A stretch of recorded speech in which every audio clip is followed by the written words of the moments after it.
Hello. Hey. Woo! I'm just dancing to the music that's in my head Good. with that video. Ooh. It's good. Yeah. We actually we have music that we can add to the stream. That's like a thing. Oh, yeah. I've used StreamYard before. StreamYard's Oh, okay. rad. It's so cool. It's fun. It's kind of easy. I like it. Mm-hmm. Can we add our theme song? Not yet, because actually I don't think they allow you to upload music yet. It's like a new feature that's like in the testing phase, but probably in the near future. It's in the testing phase. Yeah, the testy phase. Yeah. It's Oh, we're doing that already. Oh yeah. Cool. Love it. Children immediately. Okay. Yeah. Making sure. 12 years old. Yeah, I didn't know if there was like well, yeah, it's cool. Yeah. No, Noted. No. How are you doing, Stephen? Living the dream, I guess. It might be a nightmare. I don't know yet. We'll see. Oh. We'll see if I die in the end. Foreshadowing. All right. Yeah. A new murder mystery podcast. Callie, True crimes. Welcome. Thank you. True crime is like a hot thing right now. Yeah. You might be able to make a thing of that. Yeah. Hi, I'm Callie. Thank you so much for being on the show. I'm very excited to be here. I was over at your house on Friday and I said, "Hey, Chris, let me come on your podcast and yell about gender." And he was like, "Hell yeah, let's do that." Absolutely. So I'm glad that you said that, because I asked Chris if there were any specific topics, and Chris was just like, "Oh, they just want to yell about gender." And I was like, "Okay." So like that specific phrasing, I'm glad that was. Yeah. That's. I'm a clear player in the game of telephone.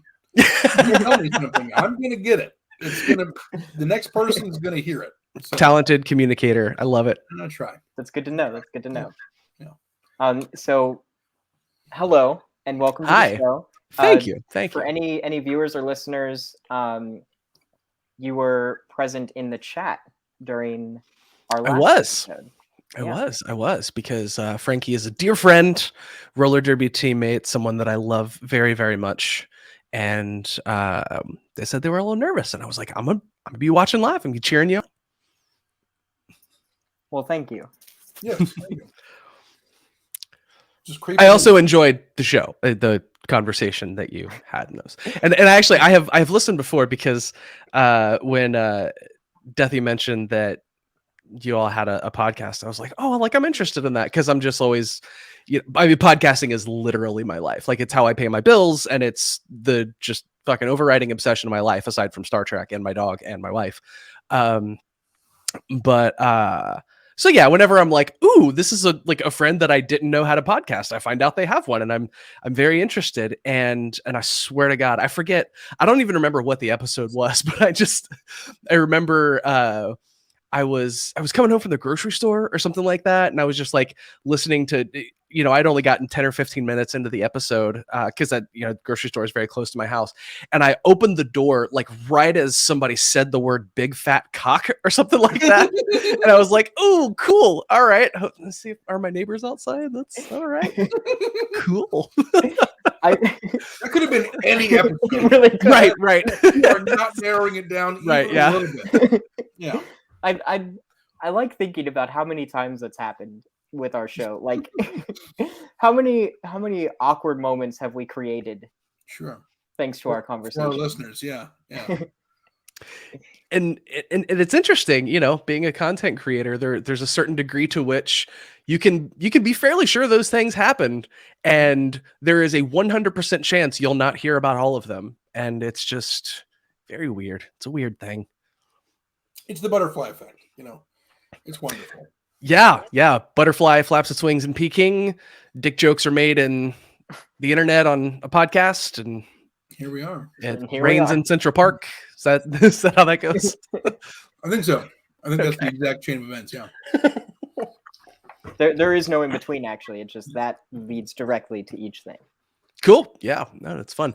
I appreciate it, because my podcast, I love my podcast very much. But it's a more, it's a storytelling show. It's very like intimate and kind of touchy feely, and that's cool. Like, obviously I wouldn't make it that way if I didn't think it was cool, but sometimes it's fun to let loose, be a little raunchy. And it's not something I have the chance to do on podcasts very often, and so I'm stoked. And I think we have our a little smattering, a little sprinkling of those heartfelt moments, but usually it's dick and fart jokes. Yeah, which honestly, I think you need both in life. I really do. Yeah. We like to keep the yin and the yang. Everything in show. moderation. Yeah. Yeah. So you mentioned your podcast, and if you don't mind, I would like to talk about your show, if that's okay. Oh yeah, for sure. So I make a podcast called Queersplaining. It's a storytelling show about the lives of queer and trans folks, and it's not really any more niche or specific than that. Basically, the conceit of the show is that like when you read stuff about queer or trans people in bigger media outlets, usually the people doing the reporting or writing or whatever storytelling are not queer or trans themselves, and oftentimes queer and trans people are not the intended audience for those pieces or those stories or whatever, and that works its way down into basically the same story being told over and over and over again, right? Like when it's a story about queer people, it's usually something about like, I hated myself and then I came out and now I love myself and I'm living my best gay life. And with trans people, it's either that or some version of like, my spouse learned to get over what a burden I was, or my parents learned to stop hating me. And it becomes like everyone but the trans person is centered in those trans stories. Or again, it's just like a coming out story and nothing else. And it's not that those stories aren't important, right? It's just that those are the only ones we hear about. I mean, I think in the last couple of years that has gotten better. But largely it's still not, I don't think it doesn't feel normal to me to hear a story about a trans person that's not centered on their transness, for example. Like here and there, but it's not something that I can just expect to happen. And so the idea was like, I want to tell queer and trans stories as a member of the community who has at least some understanding of the culture that surrounds that, the life experience that surrounds that. I mean, I'm white, I'm physically abled. So that's like, there are certain things that, disabled folks, people who aren't white, types of neurodivergence, stuff like that, those life experiences that I don't necessarily share. Obviously, I can't claim to understand those as well. But if I'm able to do that sort of storytelling and interviewing in a way that's not extractive, and in a way that is affirming and loving and lifting up this person's story for the value that it holds for its own sake or for members of the community. I kind of try to think of it like a queer trans support group. The idea being like, I want to sort of create the environment where you can just like bring all of yourself to the table and talk about the things that you've been through and like what you've learned and why it matters and all of that sort of stuff. With the idea being that I really want other queer and trans folks to hear this story and feel seen and feel heard. So that's the show. I put a ton of work into learning the dynamics of storytelling, and I do scoring and adding music here and there. I pay a lot of attention to pacing. I edit super heavily and all of that fun stuff. So yeah, that's the thing. That's what I do. That's Queersplaining, and I'm fortunate enough that I have enough support on Patreon that it pays about it works out to be about half of a full-time job. And I do freelancing for the rest of that, which is very, very fortunate. Well, that's awesome. And I listened to the show, actually. I subscribed when it was mentioned on the last episode. Nice. When you were in the audience and stuff. And I think it's great. I love it. The production is great. When you were talking about doing like the music and like the timing of things, I think you're really good at it. So awesome. Thank you. It's I just audio storytelling for some reason is just something that fits really well with the way my brain operates. And so, it's just something that I put a ton of time into learning how to do. And I've been doing it long enough now that if it wasn't my thing, I would have been tired of it by now. But like, it never stops being the coolest fucking thing in the world to me. That's Well, that's wonderful awesome. to hear. Yeah. So if anyone who is watching or listening would like to listen to Callie's podcast, it's Queersplaining, and you can get it. I know it's on Apple Podcast and Spotify. Are there any other shout outs or whatever? It should be everywhere you can find podcasts. You should be able to listen to my show. All right, cool. Maybe not SoundCloud, because I think you have to upload separately to SoundCloud, and I just don't. But most people, the places most people listen to podcasts, you can find it. Well, all right. All right. So yeah, listen to Queersplaining in all the places. Do the thing. Mash that like and subscribe. Smash it. Destroy it. Demolish but not that after you're already button. subscribed. Or if you're on Apple Podcasts, it's the follow button now. They changed that recently. That was a whole thing. Oh. Mash that follow button. Yeah. Just mash. Just mash in general. So, like a few other guests, you came to us and you said, "I would love to be on the show." And normally, I ask why, or sometimes we have to kind of pick at or pull out the strings a little bit. But you specifically said, "Chris, I would love to come on your podcast and yell about gender. So please, yell away." I fucking hate it, y'all. Like, Here, my God. are we about to hear a rant? Do you want like a spotlight for the rant? Hold on. That's you can do that. You can do that in StreamYard. Yeah, wow. Rant away. I'm so nervous all of a sudden. Oh no. No, I look at so much of the awful shit that is in our culture comes back to either white supremacy or gender, or misogyny specifically, or some combination thereof, frankly. And I think about my own life. And so like, I guess I'll begin my gender rant by kind of going over what my gender journey looked like.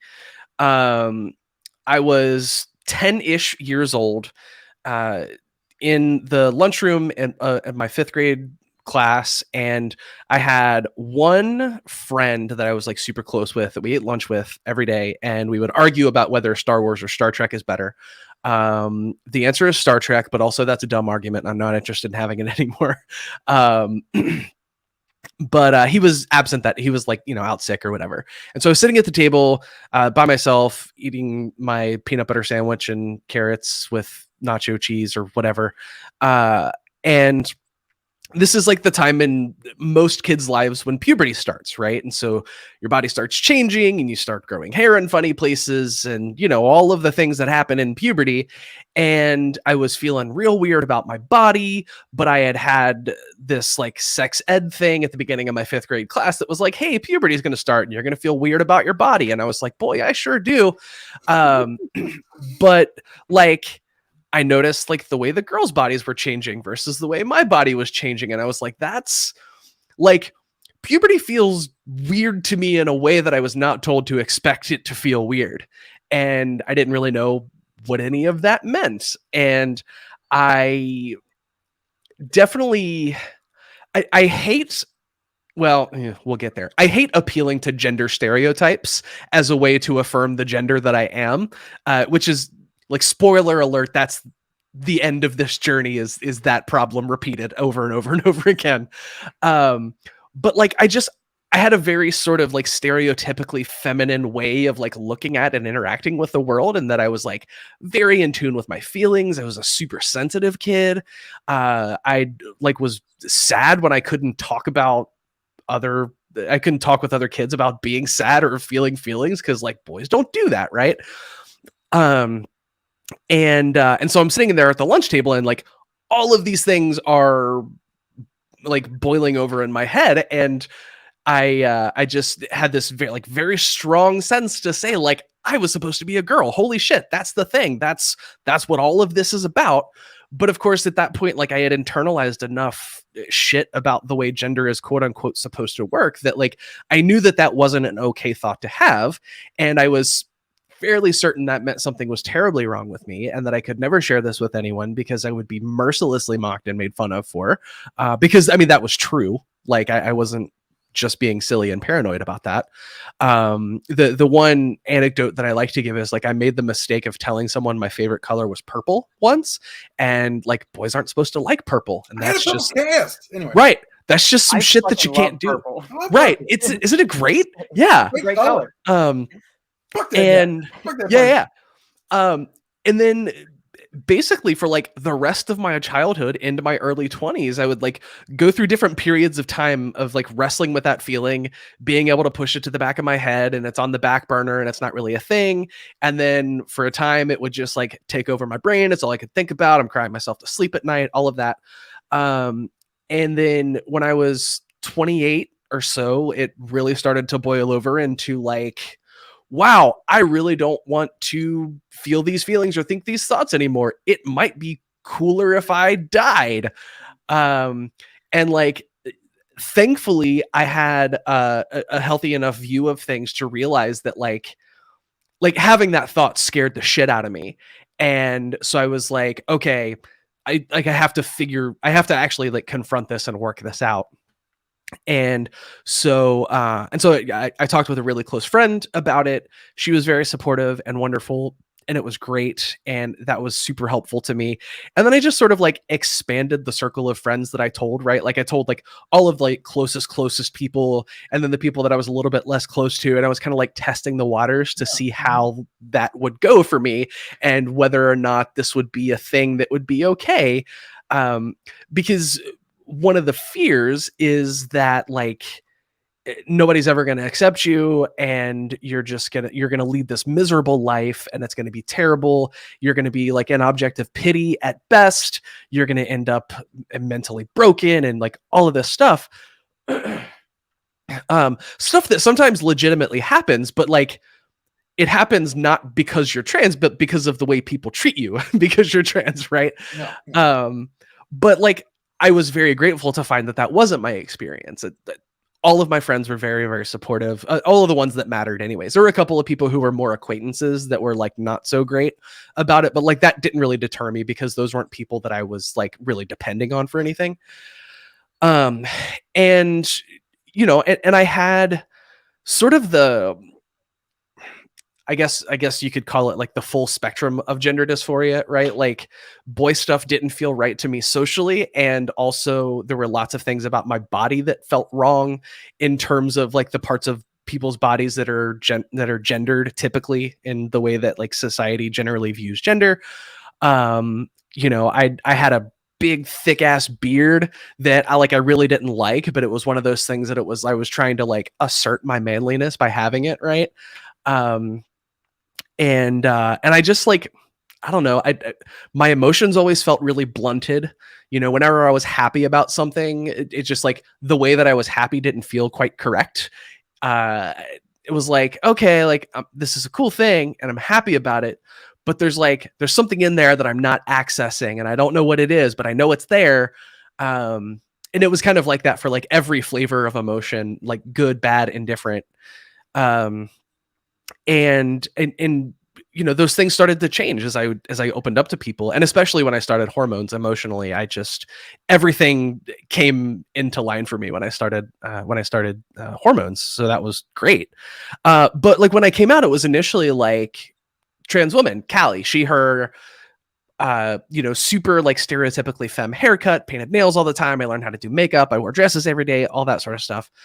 And at the time I was like very sure that that's what I wanted. But the thing that often happens when people come out as trans, especially if they initially come out as like binary trans, like as a trans guy or a trans girl, there's a lot of pressure to conform to all of the like quote unquote correct gender stereotypes. Right. And I think looking back, I think I was leaning into that a little bit, like just trying to like signal to the world as much as possible this thing that I was like, I can't put the blue razors in my cart. I'll buy the pink ones, even though they're $3 more expensive because it's girl stuff and I'm a girl, and you know, that sort of thing. Whoever's And then, responsible for that, I hope they get run over by a truck slowly. yeah, marketing departments largely is what it comes down to. I don't remember all the details off the top of my head, but I actually did an episode of my podcast a long time ago about the origins of why women are supposed to shave their body hair in like mainstream culture. And it basically, it all comes down to marketing. Like somebody just decided that was the thing that needed to happen. But after I had bottom surgery, things changed a lot for me. Because after I had bottom surgery, I was largely comfortable with my body. I mean, I had laser to get my facial hair taken care of. Hormones grew boobs, which are fantastic. I'm a big fan of those on myself and other people. And it was, you know, it was really interesting the way like getting those feelings about my body out of the way let me sort of reinterrogate the way that I actually felt about myself and like who I am as a person. Because, you know, just very suddenly I didn't feel the need to do any of that. Like I have to buy the pink razors and I have to shop for shoes in the women's section. And very specifically, the first time it happened is when I was shopping for shoes. And I was like, I went to the shoe store and I like looked through the women's section and I was just like, I don't really like anything over here. And so I just kind of like strolled over to the men's section and was like looking, and it kind of hit me. I was like, wow, like 6 months ago, I would have been terrified to do this. And now I just kind of don't care. And, you know, another big moment was I had this like really fun, like dapper outfit for this, like atheist prom thing that I went to at a convention in St. Louis a couple of years ago. And I had like black tights, a white V-neck, and a black sport jacket, but I had forgotten my fancy shoes. And so I had these like red workout shoes with this outfit. And I was just like, this is like the perfect lesbian dad aesthetic.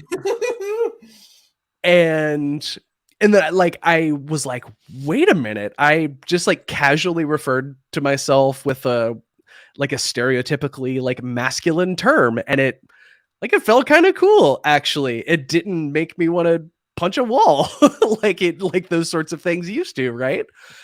And it was, you know, it was interesting because like the idea of, for example, calling myself a husband, terrible. I fucking hate that. I like just saying that in a hypothetical right now. I'm like, I hate that.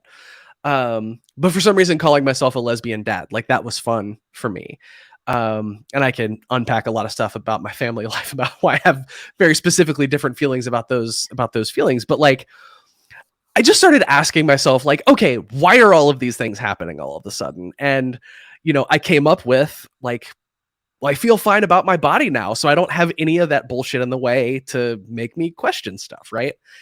And so I was like, okay, like I know he, him does not feel good. I know man doesn't feel good. Boy doesn't feel good. Woman, girl, she, her. And I was just kind of going through that. And I was like, you know what? That's interesting. Like, it's not, I don't hate it, but it feels like it feels like a t-shirt that just like is like one size too small, right? Like it's not the worst thing in the world, but it's just enough to be like, I don't know how I feel about this. And so I asked my wife and a couple of close friends. I was like, let's try on the they them thing, because I think that might be for me.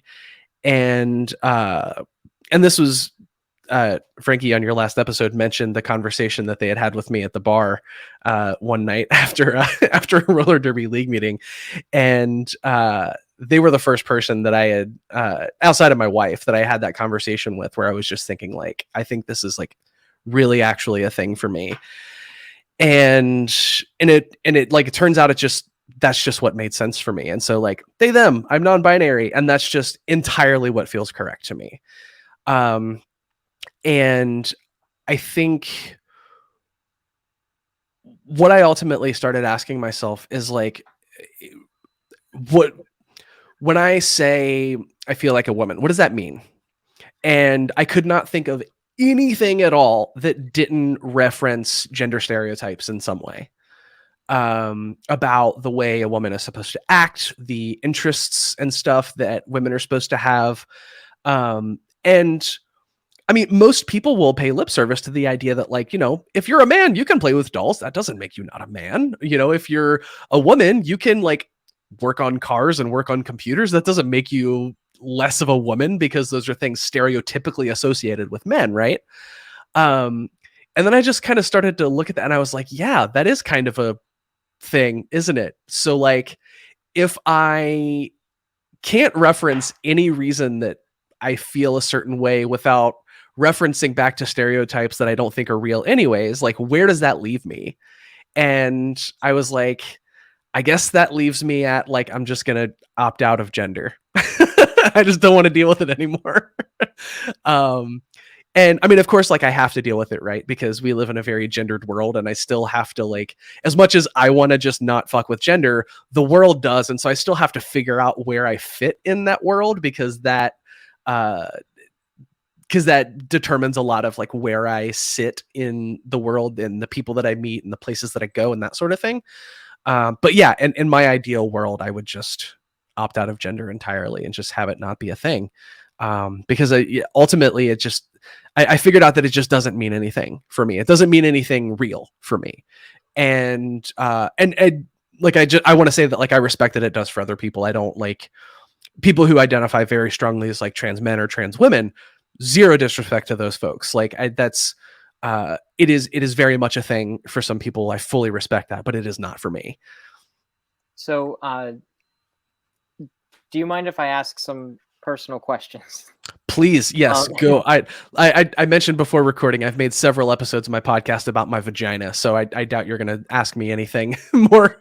I wouldn't say inappropriate, because it's not inappropriate to talk about genitalia, but yeah, I have no barriers. Please ask away. So, well, with that being said, if at any point you're uncomfortable, let me know. We can immediately, yeah, change the course of the conversation. I appreciate that. But it really resonated me when you were talking about the experience of sort of making decisions as a trans person that almost reaffirm gender stereotypes because of those, and how ingrained that is in the identity of like what it means to be a woman, what it means to be a man. And then like later on, you mentioned things like, oh, it doesn't matter if they're a boy, they can still play with dolls. And while I don't disagree with that statement, it's almost like that's such a redundant statement, because like, why it shouldn't even need to be spoken. Right. And so with the understanding and the pretext that these gender ideas are always playing a role in us. And again, this might be uncomfortable. Bring it. Let me know. Hit me with it. What role did gender stereotypes play in your desire for a vagina? You mentioned you had bottom surgery. Oh yeah, and I'm not sure that they did, to be honest. Okay. I think that I tied those things together in my head because that's what I had been taught. But I think, I certainly don't understand everything about the way that my brain works. But I think, I guess it's possible that those things existed independently, but I tied them together because of what I was taught about gender. I had wanted to touch on, you had mentioned, like, when you were 10 years old, having doing that kind of mental math, if you will, of about, like, these things, it's like two columns, like a ledger, like these things I'm sure I'm a boy. These things I'm sure I'm a girl. I mean, I had that same conversation of, am I gay? Like, I do this, but does that make me gay? But I do this, so that makes me straight. And you're trying to make some sort of odd tally for the world. That's really bullshit. Yeah, exactly. It's just, these are things I enjoy. Fuck off. Yeah, little column A, little column B. Right. Yeah. I'm sure that's a universal thing, but I'm sorry. Go ahead. No, you're good. And I think part of what makes queerness an uncomfortable thing for a lot of people, queerness of all different kinds, is that we kind of have to accept that we can say the same things and have the same experiences and be led to different conclusions for different reasons, right? Yeah. Like I'll give a really great example of this. Not too long after I came out as non-binary, I went to Chicago and I did this live storytelling show called Body Storytelling. If you've not heard it, it's fucking great. It's like The Moth, but for sex stories. Fantastic. But I was so invited. far up my alley. Yeah, it was great. And the story that I told on stage was the story of my first orgasm after having bottom surgery, which is fantastic. But after that show, I went and stayed with a friend that I hadn't seen in forever. Just, couch surfing for the night. And she asked me so, I saw your post about you're non-binary, they, them now. And like, is it cool if I ask how you got there? And so I gave the much longer version of the the story that I just told. And she was like, okay, but that describes a lot of how I feel about my gender. So like, did you just tell me I'm non-binary? And I was like, I can't tell you that you're non-binary, Nope. right? Because like at the end of the day, I feel like you can still feel all of those same ways and be like, but for some reason, woman still feels good to me as a descriptor for myself. And I think a lot of the reason why people see queerness and transness specifically as a threat is because it is just such a fuck you to the idea that there are very easy binary knowable 100% true all of the time answers to this stuff. And I think that points back to the fact that like we all need to kind of understand that in a lot of ways we've never really been given the proper language or context to describe our experiences because the system and the culture that we live in was not built with us in mind. And so we're all just struggling trying to figure this shit out as we go along. It's fear of the unknown. I mean, without a vocabulary for it, you have to justify something and your brain has to rationalize it. It has to and it's not even fear of the unknown so much. I think is it's fear of the unknowable. Sure. Right. Yes. Right. Because more apt description. Yeah.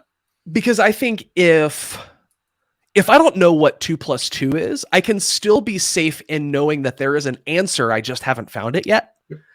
And I think what queerness and transness, the quote unquote threat that we represent is that a lot of the stuff is simply like not knowable or like nail downable. You know what I mean? In that, like, I can describe my experience of my gender and there will be people that use very, very different terms to describe what sounds like a similar experience. And I think people find that threatening because it's just like, I want to know the answers. I want to know the easy knowable truth.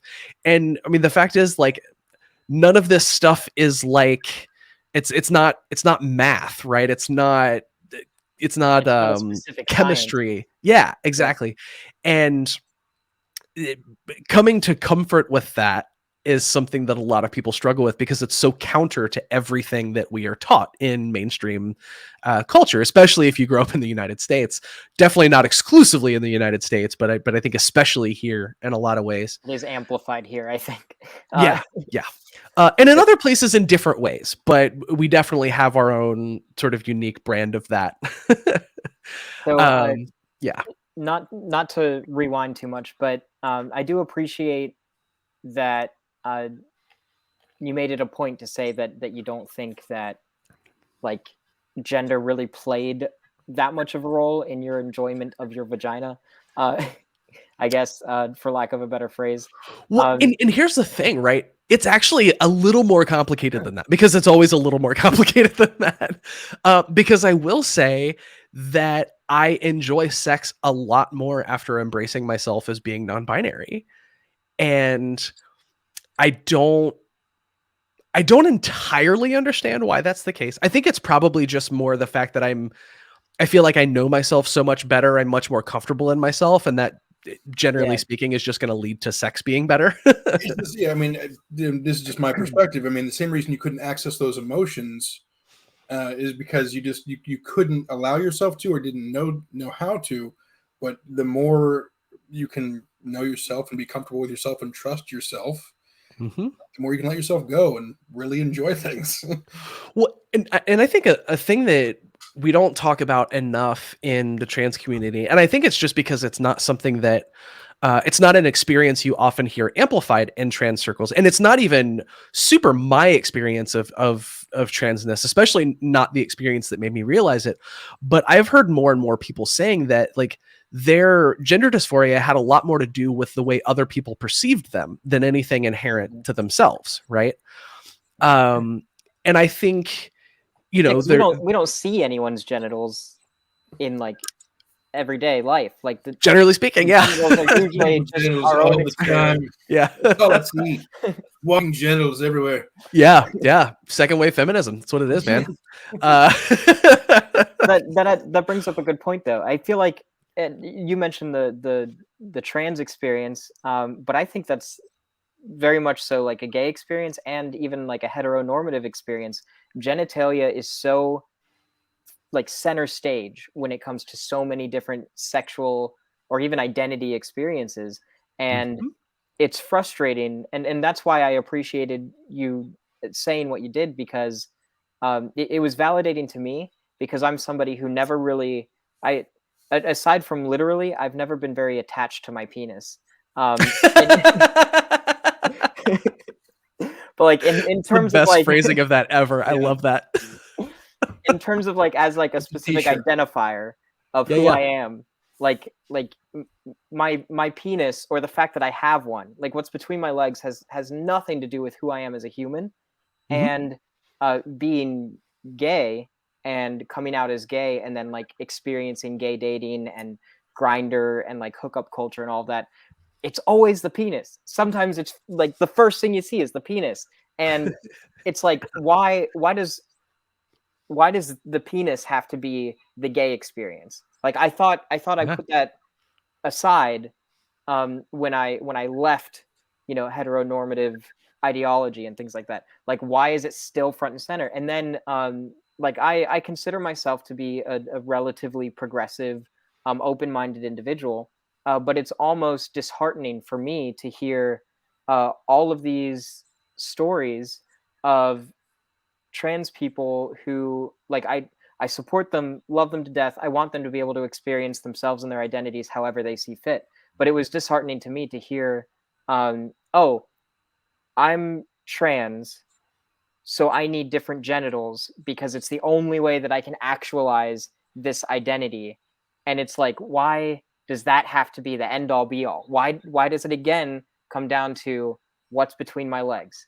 Like, Well, and I understand that other people have different experiences, and like that can be somebody else's journey, but like for me, it was disheartening hearing that same message essentially coming from mhm, all angles, um, because that was something that I was like kind of desperately trying to escape, like for sure. because Well, I'm the I kind of think person where it's like penis, take it or leave it. Like yeah. I don't even care uh, necessarily. So Well, I think what's important to understand about that is I think that attitude has a lot more to do with the stories that get amplified in popular culture than it does with the way that like most trans people feel.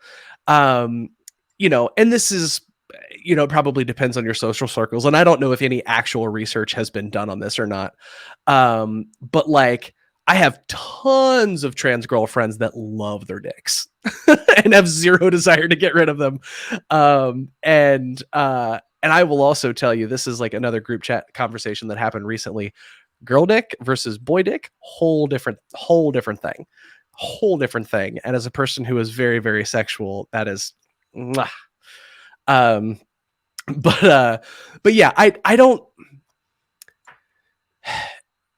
100% understand what the connection is there congruently, right? Because like I feel like I had an intuitive sense of those sorts of that sort of thing before I even really knew that other trans people existed, right? I was just like, this thing feels weird on my body. I don't fucking like it. Um and and like I said, I felt like I knew that before I knew that like uh that anything else was possible, or that other things had existed in the world. You know what I mean?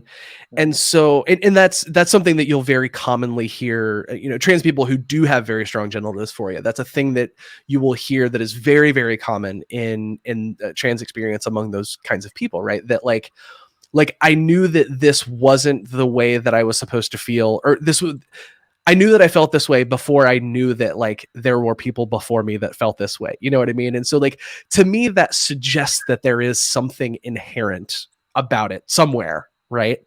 And and I don't know how that fully interrelates with experience of gender, right? Because like there are trans men that are 100% happy with their vaginas, trans women who are 100% happy with their penises, and some people who experience such crushing dysphoria that like they would rather die than keep what they've got, right? And I don't fully understand where those feelings come from, but I think the idea that transness is so inherently tied with genital dysphoria, I think that has a lot more to do with which narratives get amplified in our popular culture than it does it actually being a full reflection of the trans community. See, I wonder how much of it also has to do with like these ideas of what it means to even be a man and a woman. Because like if we lived in a world in which these ideas didn't exist, even the identifier of trans wouldn't need to exist, because like it would just be I am a human and I have this genitalia, and then you would just express that identity. However, I mean, like if you're removed from yeah, I mean, it depends, because like I said, I think there is some of that experience that is inherent to being human and the way that we are born. But so much of it is also social. And I don't know what I don't know what exactly the split on that is. Because I mean, there are, if you look at like every culture that's existed in across time in humanity, there have been people that we would recognize as trans in some way or another, right? Like it doesn't always look like the way transness looks in our culture necessarily. Not a direct translation, but yeah, I mean there but are some sort of gender variance, some sort of like people who cross gender boundaries of one kind or another. Like those folks have existed all throughout time. And so I think our specific conception of transness would certainly be different in a different cultural context, but some version of transness would certainly still exist, I think. Well, see, I just think that like transness almost seems like a way to explain it while within the ideas of gender. Like, because if we remove gender, then what would we even be referencing with? I mean, kind of, but that also like, you know what I mean? Well, yeah, but I think, I mean, we could say the same thing about species, right? Like the only reason that we don't call ourselves like silverback gorillas is because we look so much different. Our DNA is like 99.9% the same. So in what ways are we meaningfully different, right? Like a thing that we do as people is put things into categories based on certain criteria, right? And obviously like we can have plenty of examples of the ways that we have done that very, very poorly.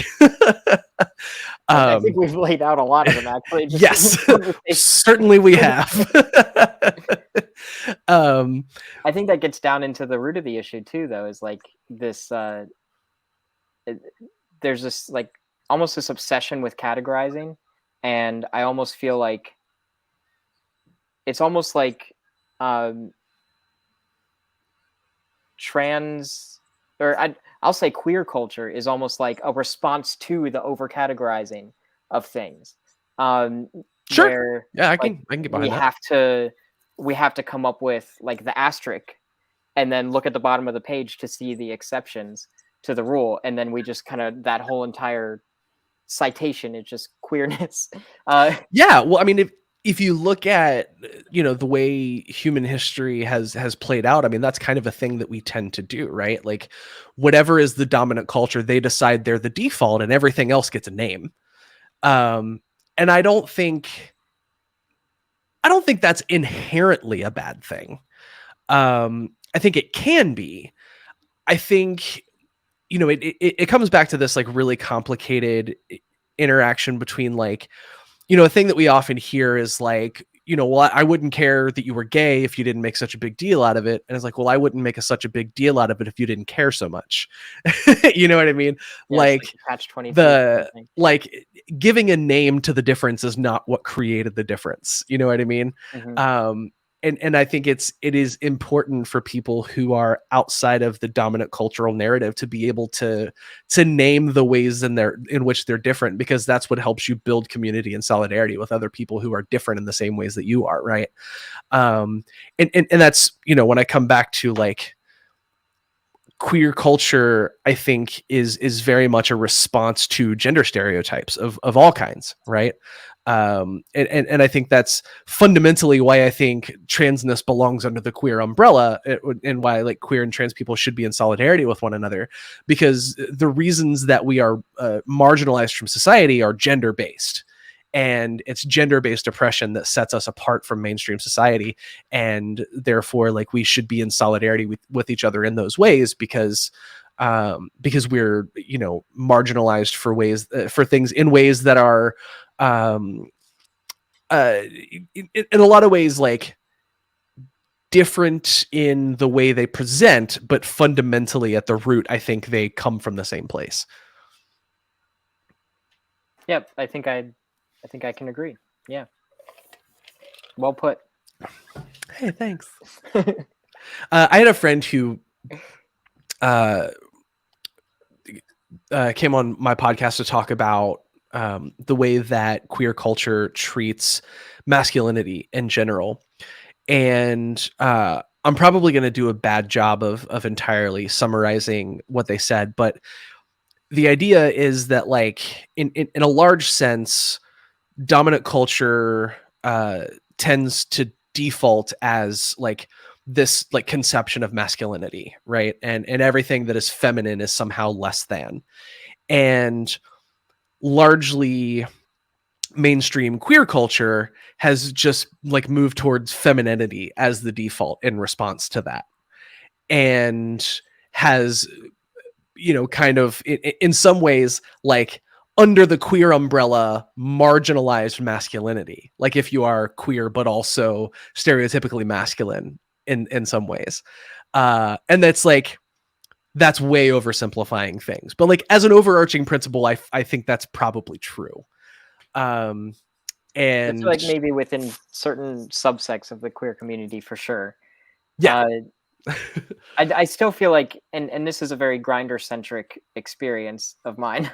Yeah. But I still feel like masculinity is most certainly put on like some weird pedestal.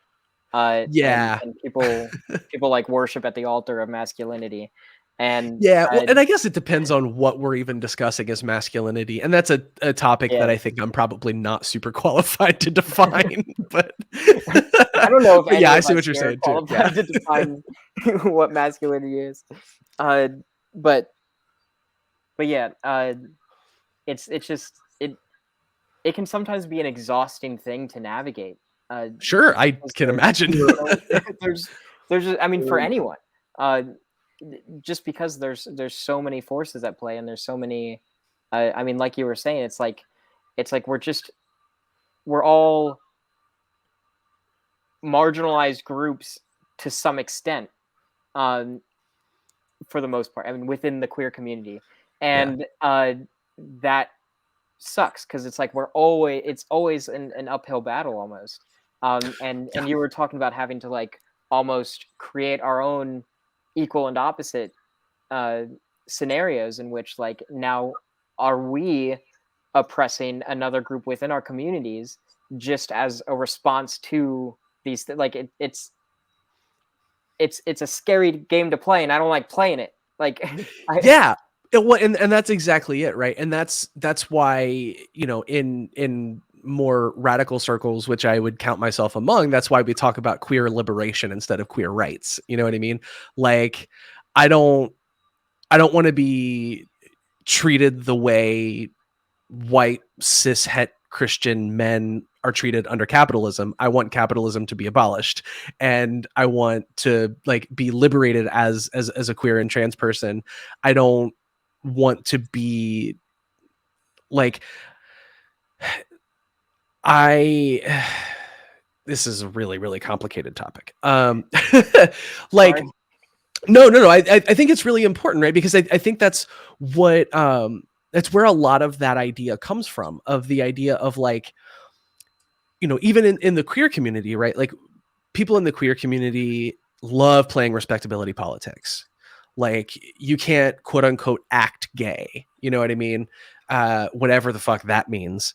And it happens in the trans community too, right? Like there are people in the trans community that don't take non-binary people seriously because they think if you're a trans woman and you try hard enough to be a normal woman, then people wouldn't hate trans people. Or, you know, saying like if you try hard enough to be a trans man and fit all the way in the man box. And of course, what they're saying is that like if you try hard enough to appear not trans, people will accept you. Which one is bullshit. Like that just is not a thing that happens. But also like, what if that's not what you want? Like you have to like go into another closet to be accepted. And that's where all of this like hierarchy stuff comes from, right? It's wanting to fit ourselves into the existing system instead of realizing that like the way the system has things arranged is horseshit to begin with. But a lot of people want to justify their own actions and their own decisions, whether that's a toxic way they're doing it or not, that, you know, notwithstanding. But like, just like married people are like, oh, you should get married, or people who have kids, like, oh, I have kids. Like, I want to justify my own actions by forcing that on you. Yes. And that doesn't necessarily fit you. Like that, you are you, I'm me, and fuck off. Let's all get along. Well, and that comes back to this like dominant cultural idea of that, like, we've got to figure out the one right way to do everything. And because, you know, the way that I have works for me, obviously it would work for you. And if it doesn't, then you're just not doing it right. You know? And that's a thing that can't like, that's just so manifestly untrue. It's just like not fucking how the world works. And that's scary to people. And I think part of the reason, and this is, I don't know, this is maybe playing armchair psychology a little bit, but I think there is at least some awareness among people that all of those assumptions are built on a very faulty foundation.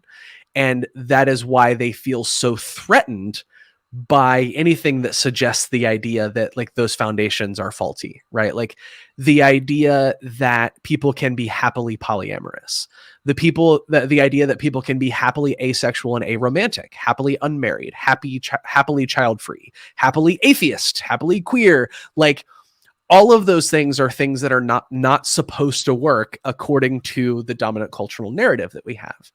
And there are people who like fully buy into those things and don't find happiness in them. Because surely there are a fair number of people that those ideas do work for, and they genuinely do find happiness and fulfillment. And like, God bless you. But that number is far smaller. It's also even smaller than they realize, because they're not, just like you said, they're not necessarily accessing their full range of happiness, their full range of sadness. Like there's something that's blocked off because they're following somebody else's path. Exactly. And I hear people say that kind of shit all the time. Like, well, I've chased this thing my whole life, and I'm told that I'm supposed to be so happy when I get it, but like here I am and I'm not happy.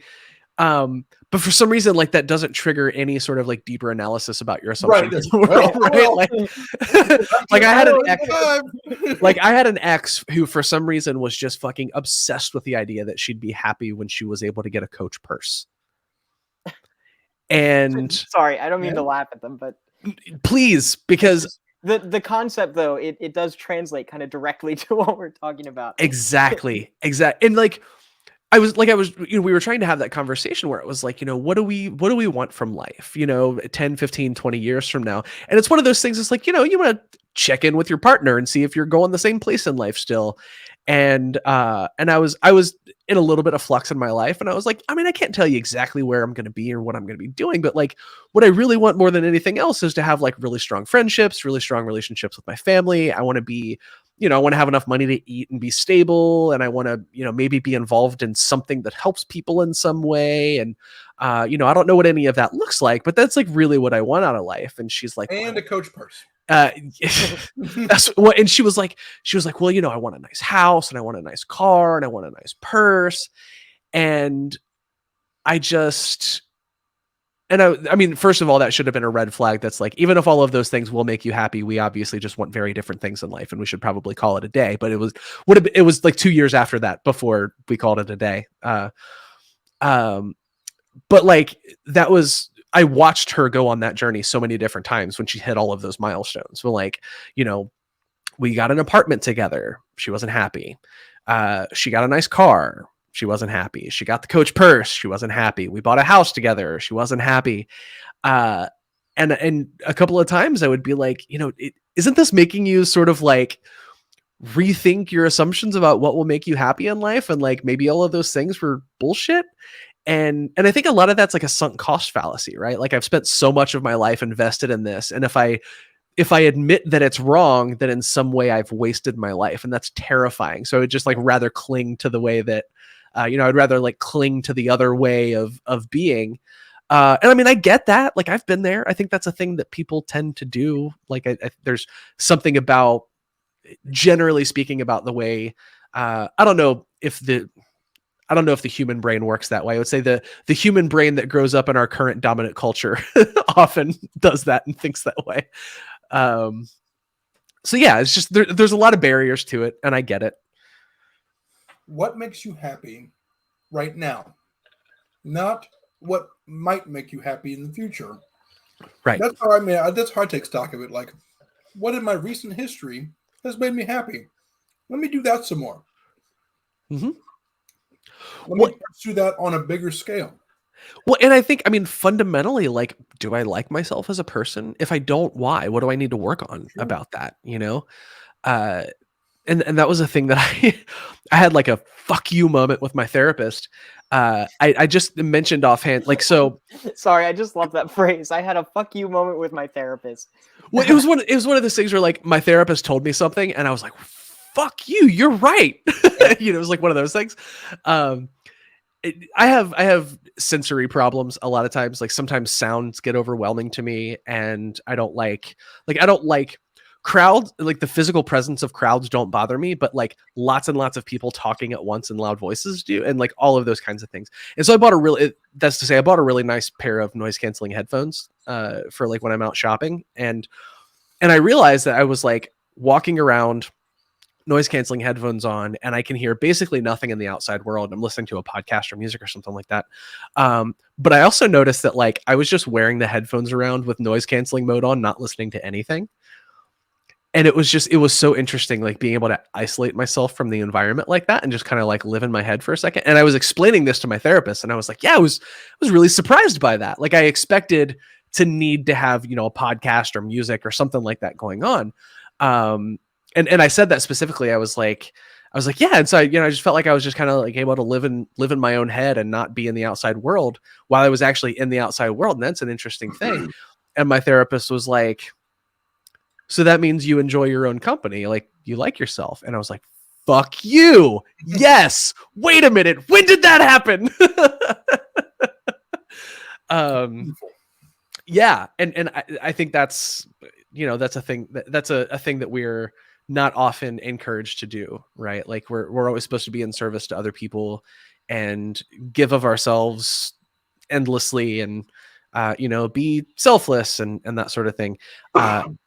And I think that's another significant barrier to people figuring out like who they are and what they like. And I mean, specifically, if we're talking about what keeps queer people in the closet, what keeps trans people in the closet, I think that has a lot to do with it too. I'm not allowed to think of my own happiness. That's selfish. Well, one thing that I appreciate about this is we've gone on quite a journey here. We've talked about all kinds of things, starting with your personal journey and the grander societal mechanisms at play. But we've zoomed it back in, and it comes full circle. It's kind of nice. Like, you were talking about how a big part of your journey is kind kind of realizing what makes you happy, prioritizing that, and basically saying, fuck you to all of the weird societal forces that are at play. And if any of those happen to speak to you, that's fine. You can embrace that, but only if it speaks to you and only if it contributes to your happiness. And I think that that's kind of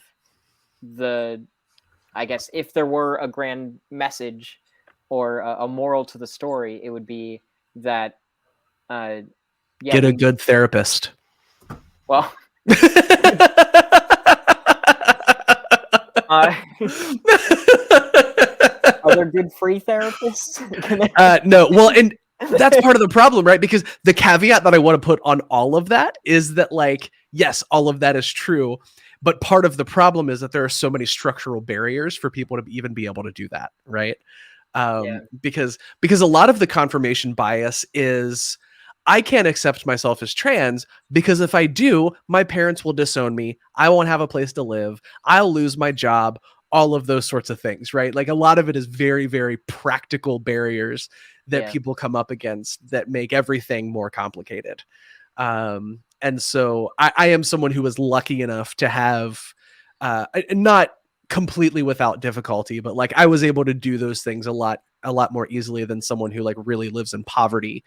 And so I try to give, a lot of grace to folks like that, especially if, if structural barriers are in the way. But yeah, I think, another soapbox I'll get on is that I think societally, we generally accept that it's a good idea to have a primary care doctor.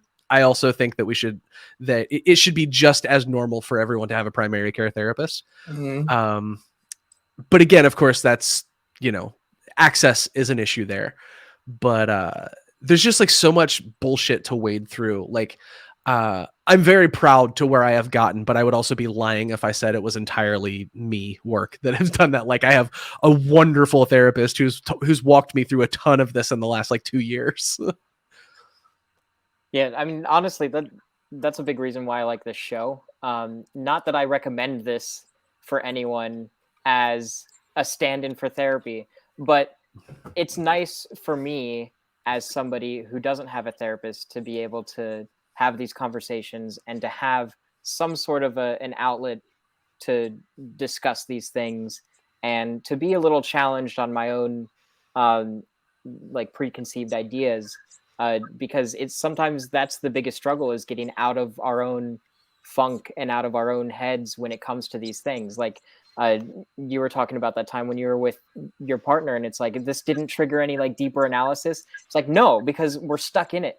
And exactly. Yeah. Moments like this, like that, I mean, doing this show has kind of allowed me to pull myself outside of myself for a moment and get my shit together, so to speak.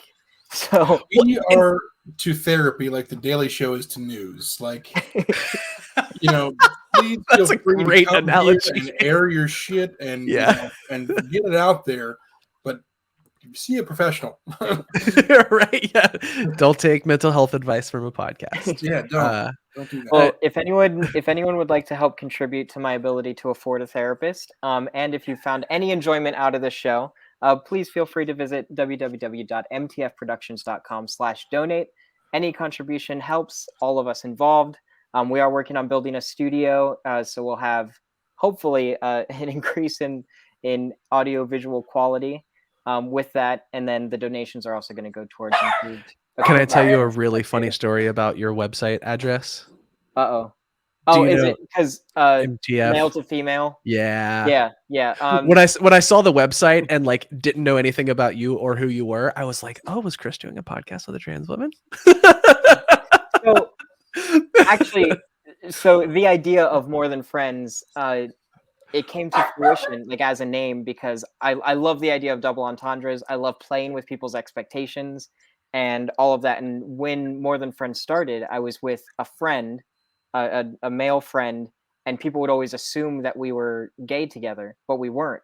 But then we would do very gay things, like we would sleep in the same sleeping bag.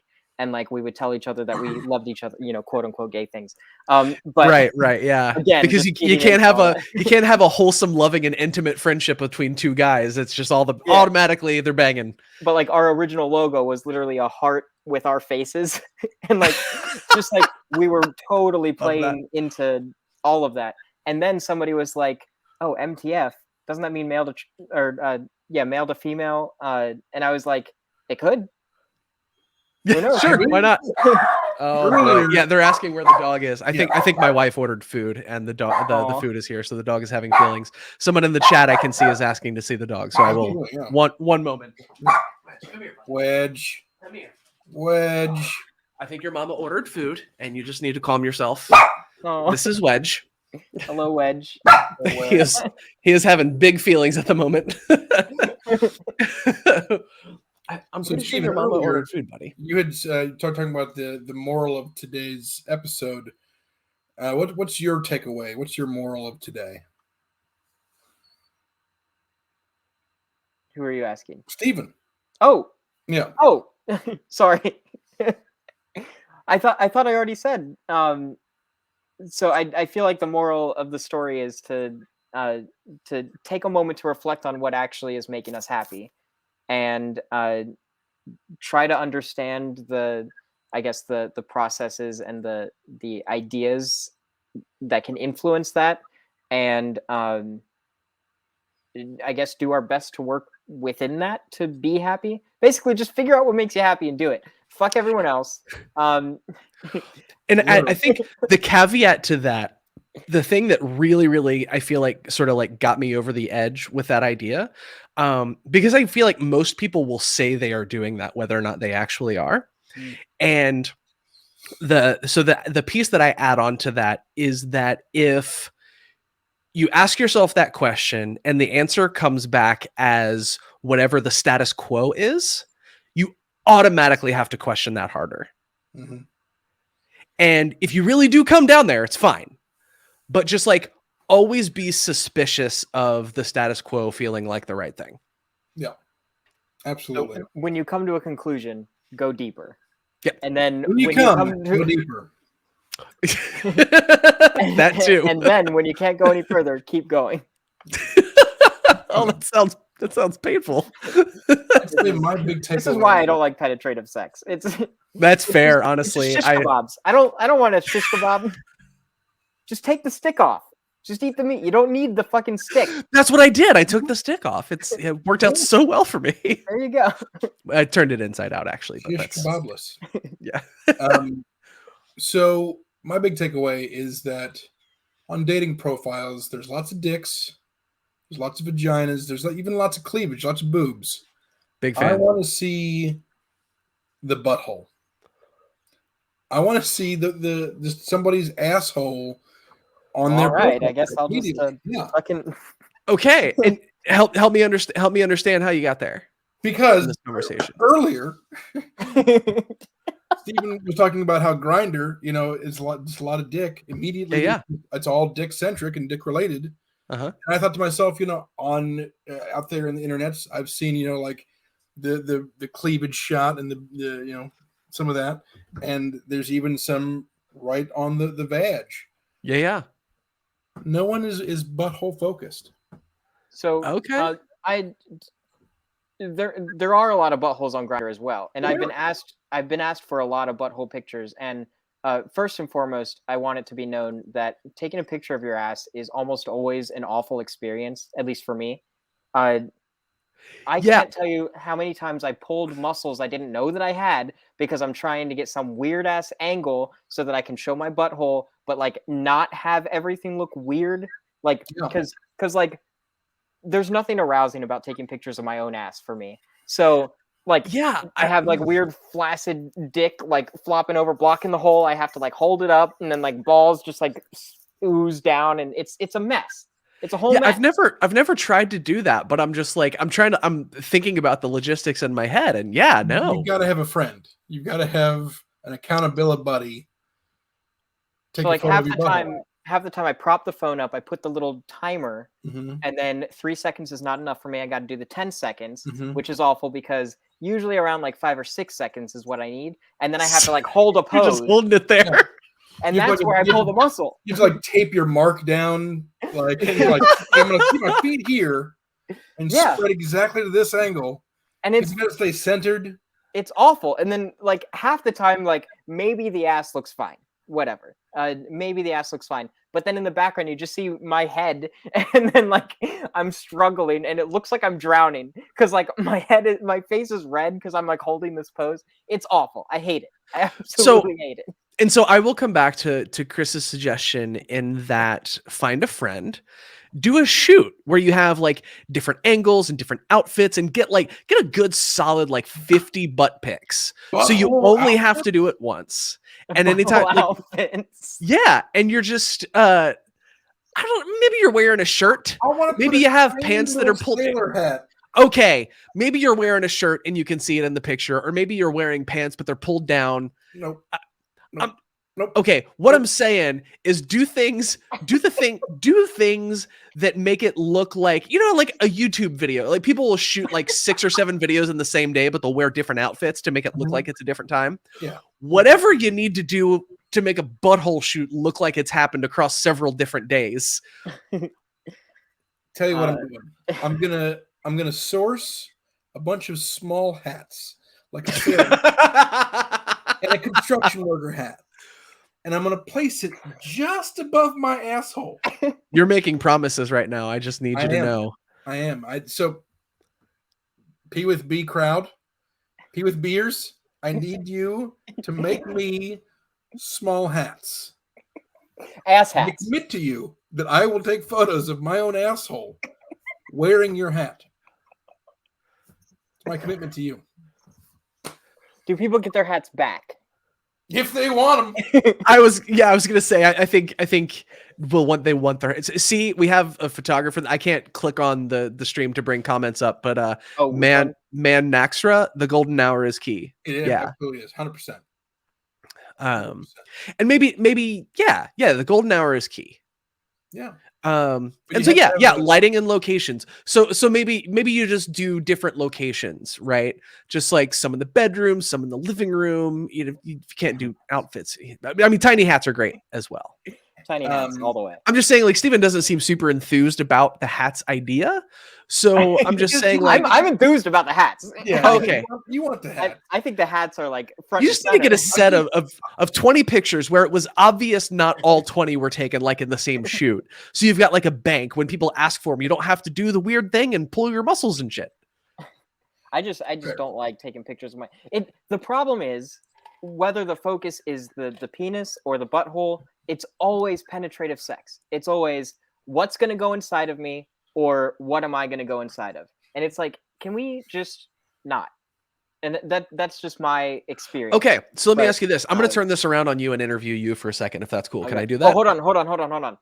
Okay, holding on. Are we going to transition into another episode? Are you ready to go again? I'm cool with that. I've got some time. All right. Okay, let's do that because it sounds like this is going to be a big old thing. So now we have to change shirts and change butthole hats. Yeah, we need to change butthole hats. Right. Everyone who's in the chat tuning in live, just stay put. Yep. We'll be right back after the Put on a different butthole hat. Put on a different butthole hat. We do expect pictures. Real fast, I wanted to thank everyone for tuning in. This is our first time going live on Facebook, YouTube, and Twitch simultaneously. So far it hasn't been a disaster, so that's good. So thank you to some of our new viewers like Doreen, Betsy, Patty. Thank you so much. And then, of course, thank you again to our returning viewers and listeners, Imagine McNamee, Manaxra. Thank you. Love you all. But anyways, stay put. We'll be right back.